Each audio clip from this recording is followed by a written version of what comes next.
L'animal que tu vois gambader derrière moi, c'est le parfait mélange entre un cheval, un zèbre et une girafe.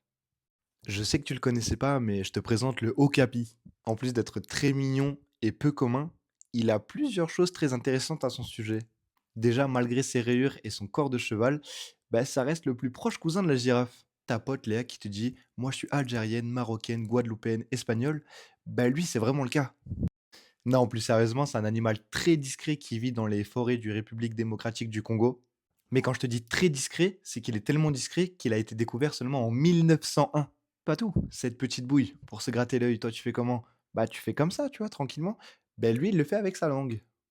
Et non, je rigole pas du tout. Sa langue, elle peut aller de 35 à 45 centimètres. Mais le problème du okapi, c'est que malgré le fait qu'il soit super stylé, bah, il n'a ni la taille d'une girafe, ni la force d'un cheval. À la limite, il a juste les rayures qui lui servent à se camoufler dans les rainures du soleil de la forêt, mais c'est tout. Et ça pose évidemment problème parce que malgré le fait qu'il soit super bon pour se cacher et très discret, bah, c'est une espèce menacée. Je parle tous les jours d'espèces dont tu n'as jamais entendu parler, alors abonne-toi.